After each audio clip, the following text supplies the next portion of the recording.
Spyro is a game that's been pushed to its absolute limit. Over the last decade, we found niche, tricky ways to save just a little bit of time, as well as big ways to change the whole game as we know it.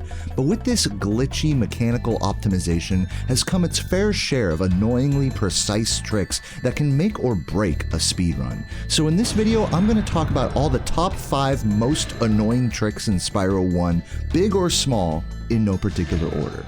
Let's go. Number 5. Proxies and damage boosts.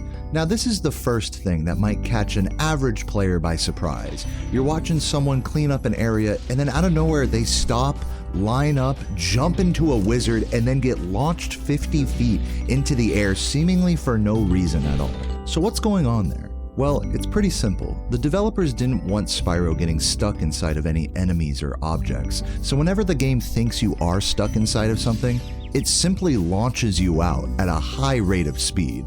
This boosting effect can also happen when Spyro gets damaged by an enemy up against a wall.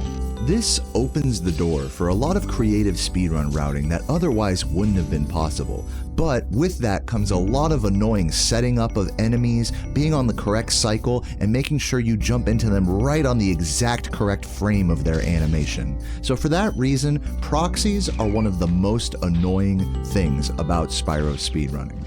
Number 4. Pause exits. There's a handful of situations where the game will take control away from you, say at the end of a flight level or after killing the final boss. You can interrupt these long scripted animations by crashing into a wall during the flight levels, or even taking a death abuse during credits skip. And while these strats are pretty neat, there's actually a better, faster way to do this. By doing a frame-perfect pause on the final hit of a flight level or the final boss, you can skip past them by simply quitting the level. But if you mess up this pause and quit the level a frame too early, well guess what? You're gonna have to do that entire flight level all over again. So annoyingly, it's a lot of risk for a very small amount of time saved when you could have just given Spyro a concussion in the first place. It also doesn't help that the pause button on most PlayStation controllers is the most gummy piece of ass you've ever seen. I digress. Number 3. Speed tricks. Let's do a little quiz. If Spyro is standing still, what buttons should you press to reach max speed as quickly as possible? If you said square, then you are incorrect because Spyro takes a few frames to reach maximum charging speed just by pressing square alone. If you press X in square, that's still wrong because even though that's close to reaching top speed right away, it isn't the fastest way to do it. No, the fastest way to do it is to press X and then on the first frame of your jump, charge out of the air. When Spyro charges out of the air, he always charges at top speed, whereas when he charges from the ground, he takes a moment to reach top speed. This creates a very annoying situation where anytime I'm stopped during a run, say by a dragon or by a level transition, I have to try to find ways to jump charge instead of just holding X and square. I gotta fight and wrangle with the camera to do off-screen movement that is not as consistent as just holding buttons and facing a direction. But the speed tricks don't even stop there. Did you know that you can boost Spyro's full jump to make it go even higher? Yeah, it's easy. All you gotta do is find a floor tile where you can endlessly charge jump by holding X and square. This makes Spyro skitter up the slope continuously, and then on the very next frame, full press X to translate that skitter into upward momentum, making your jump height even higher. Now, did I say that was easy? What I meant to say is that that is super precise and fucking annoying to do consistently in speedruns. Furthermore, that entire level routes now hinge on being able to hit certain jumps that require boosts of this nature just makes the game and all these little speed tricks that much more annoying. With that, let's move on to number 2. I think you guys will recognize this one, Nestor skip. To those who don't know, the first dragon in this game is named Nestor, and he has unskippable dialogue. So as you can imagine, for years and years and years, speedrunners have been trying to find a way to collect him without listening to his dialogue. Well, in 2023, Days Bagabones found a way to do it. But it's kind of annoying. You see, there's a unique mechanic in this game called void outs, and it's not when you die in a void. Rather, it's when you get Spyro stuck in the flop position for more than 4 seconds, the game will automatically respawn you at the start of that area. This way, if Spyro gets stuck on an object or an enemy, he's not going to be just soft locked there forever. Nestor Skip takes advantage of this mechanic by flopping on top of him and getting sort of stuck, but falling down and touching his pedestal right as the game voids you out. But you see, this trick is kind of cruel in its simplicity because it's actually very easy to get Spyro stuck on top of Nestor's cylindrical hitbox. But what's not so easy is getting him to fall down. So when attempting this trick, it's annoyingly common to get Spyro stuck on top of Nestor, but void out before actually collecting him.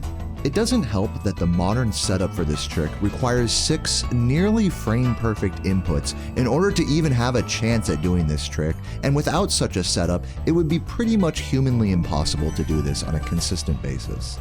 So Nestor Skip, while it's amazing that it exists, is also one of the most annoying tricks in the game. But you know what's even more annoying than Nestor Skip to me, and this might surprise some of you guys, but it's number 1, breaking the height cap in Nasty's loot.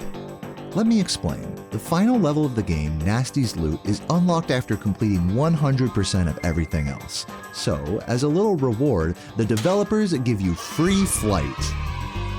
But not really. There's an invisible flight ceiling that raises as you continue through the level and jump off of higher and higher platforms, unlocked by key doors. It's sort of like the way the level's designed is to have this ever-increasing height cap as you progress through it. Now, this is really annoying as a speedrunner because it forces a lot of backtracking after you've already raised the height cap for a section. So how do we get around that? Well, to do the optimal route for this level, you have to go beyond the height cap by doing something called edge flops. And no, this is not a technique invented by your mother. This is actually a way that you can flop above where the height cap would normally stop you. But there's a catch. You see, the game doesn't like you being above the height cap, so it's going to do everything in its power to push you back down to where it thinks you're supposed to be. Couple this with the inconsistent nature of edge flops, and you can kinda see the problems starting to arise. Spyro can miss the ledge, miss the flop, land on the ground, or most of the time just get a flop that isn't high enough. And that's really bad because, as I mentioned, the game pushes you back down once you cross that height cap, which means that you don't need just enough height to get to the next platform you're trying to reach. You need more than enough height so that way you can fly down with the height cap lowering. And if that didn't sound like enough trouble to do once during this level's route, well, actually the optimal route does it twice. And to save the most amount of time with this route, you have to get the early quick plane after the second key door, which means that you have to do a frame perfect, position perfect flame charge into a door in order to get a plane quick kill in order to really save the most time with this route. So as time has gone on, this level has become more and more risky to do at the end of a run with the optimal strats. And so for that reason, I think it's honestly the most annoying thing in the game, especially with these flight cap mechanics. I think they're worse than Nestor Skip. I think it's worse than Rat Proxy. I think it's worse than Credit Skip or any other damage boost or vortex strat out there. The height cap and loot can go fuck itself. It is number 1 on my most annoying Spyro trick list.